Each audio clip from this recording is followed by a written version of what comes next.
Well, hello there. I'm Nancy Teeter, registered dietitian, and I do a video every Wednesday. This week, I want to talk to you about dietary supplements. It is a $52 billion industry in the United States and only expected to increase year over year. What we know is that about 75% of US adults take some kind of dietary supplement. And of those that take dietary supplements, 75% of those take a multivitamin mineral supplement. Well, so does that fit you? Are you one of those people who take a vitamin supplement? And do you take a multi? And what is your reason for doing so? Well, if you're like most people asked, about majority of people are going to say that the reason they take a dietary vitamin or supplement is to give them overall health and wellness. Well, what are dietary supplements exactly? They're actually a very long list of things that you can purchase. They include vitamins and minerals, also antioxidants and enzymes. You can even buy separate amino acids or protein supplements. And there's herbals and botanicals. And then there are the more popular coming out, probiotics. So the list is pretty long. So that's one of the reasons this industry has such a high sales volume. But things are not always as they seem. For example, protein powders, I mentioned, are dietary supplements, but you might actually think of them as food because you can purchase them in the grocery store, and they may not even be along with the other dietary supplements in a market. Also, we have these energy drinks that are manufactured by Monster and Rockstar, and they are actually sold as dietary supplements rather than food. Food has a bigger standard and more carefully watched by the FDA than supplements, and that's what we're going to talk about today, is what kind of oversight do supplements have, and why do you need to beware? Well, first of all, the companies that sell and make these dietary supplements don't even have to prove that they're safe before they put them on the market. Pretty sad, huh? They don't have to prove that they work as advertised, and they don't even have to put in them what the packages say they do. That's pretty scary, isn't it? So FDA's role begins just about the point that the product comes on the market, though the supplement manufacturer does need to send a letter to FDA 90 days before they market the product, telling them what's in the product and about its safety. But they don't have to prove anything.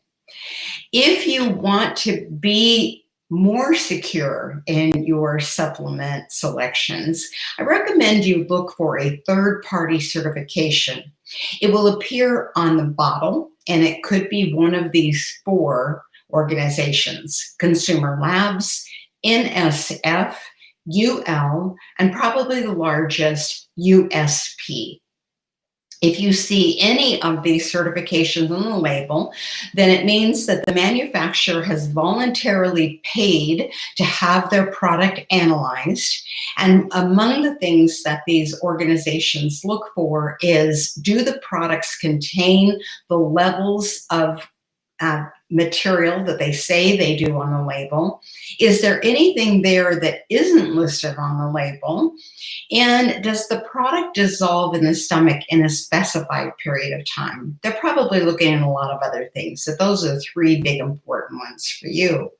As I mentioned, the Food and Drug Administration is the responsible federal branch that oversees the sale of dietary supplements. And one of their hard rules that they really watch out for is that the supplement companies cannot claim to cure or prevent a disease on any of their marketing materials. So, for example, they could not say things like help prevents the common cold, help prevent heart disease, protective against the development of cancer, helps fight bacteria, viruses, and diseases, or fends off viruses. All of those are illegal. And if the FDA is made aware of them, they will send a letter to the organization telling them to stop, that they have violated. And if they are concerned about the safety of the product, they might, in fact, order a recall. But the allowed claims may sound a little bit like those claims that I told you were illegal. But first of all, they can make claims about the role of a nutrient. For example, they can say that calcium builds strong bones. But other things they can say are things like fiber maintains bowel regularity. If this helps support the immune system, this helps support healthy hearts. This helps maintain urinary tract health. This helps support the healthy digestive tract. So these are the kinds of things they can say, and they actually kind of sound similar to what are illegal, but the other ones are more specific in regards to actually curing or preventing disease. So none of these are allowed. And all the things I just said are allowed. And if they make these claims, they have to put an asterisk next to any of these claims, and then put this disclaimer that says this statement has not been evaluated by the FDA, and this product is not intended to diagnose, treat, or cure or prevent diseases.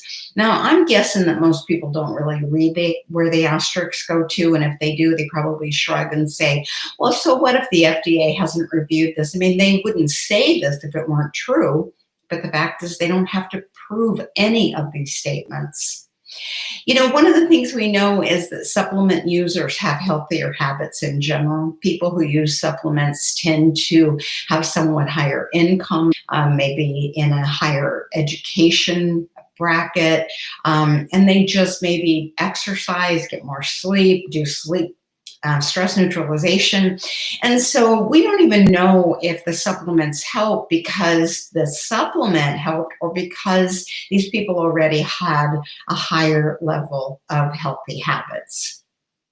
So the supplement companies are going to market to you very heavily. And I always want you to think about whether or not what you're reading is science or marketing, because these supplement companies actually place articles in magazines that can look like objective product reviews, whether they're actually sponsored placement. You know, they will say it's sponsored, but again, not everybody pays attention. Then the other thing you want to be concerned about is all natural claims. You know, just because something appears in nature doesn't necessarily mean it's safe. For example, arsenic is natural in our soil, but you wouldn't want to have a whole lot of it in your body. So I want you to understand that natural substances can actually decrease the effectiveness of some prescription drugs. It can increase the effectiveness of some drugs. And that scientists don't know an awful lot about supplement drug interaction. And sadly, a lot of the supplement drug interactions can be very dangerous. So just be aware of that. We also know that the antioxidants in food actually help prevent disease. When they are in supplement form, they don't actually help. And in some cases, they increase the risk of disease. For example, some antioxidants have found to increase lung cancer risk in smokers. So there's also the matter of flimsy evidence. If they are presenting evidence, some people who sell supplements may do bogus tests like hair analysis or eye tests, skin scans, and tell you what you're lacking in terms of antioxidants, and even doing muscle strength testing. All these are bogus as far as it comes to, do you need to take these additional nutrients in? And then there are studies, and they might be done on mice or small numbers. They could even be anecdotal studies where they just surveyed people. The word clinically proven is overused, and oftentimes the studies are industry sponsored. They've never been peer reviewed. They may be small groups, and they may not have any control group in the study.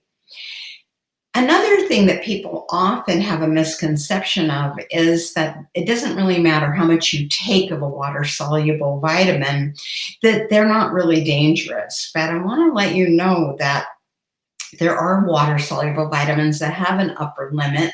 B6 and vitamin C are two of them.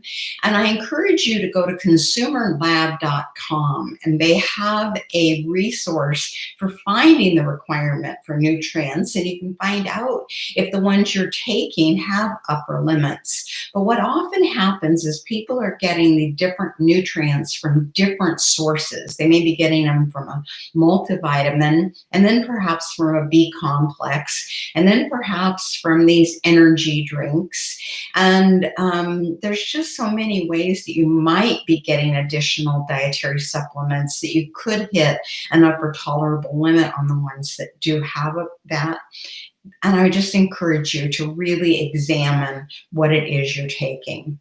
So continue to talking about some warning signs, dramatic results, quick fix, cure-all claims. All of these should be a red flag to you. If the person that is presenting the evidence is going to profit from this supplement sale, you want to be very, very cautious. Celebrity endorsements, you really want to be careful. It may be a celebrity doctor or an athlete. And, they're paid for these. So just realize that just because they're endorsing it doesn't mean that it's going to do what they say it does. And then every buying decision that a human being makes is always based on emotions. I can guarantee you that's what the science says. And so the supplement salespeople are going to appeal to your emotions. Things like, you've been lied to, or we're going to tell you what fill in the blank, your doctor, your government, your pharmaceutical company, your dietitian doesn't want you to know. I want you to trust your gut. If you feel like you're being taken for a ride, you probably are. I also want to make you aware that in 2020, that's this year, the supplement fact panel changed, and we have new daily values that haven't been updated since the 70s.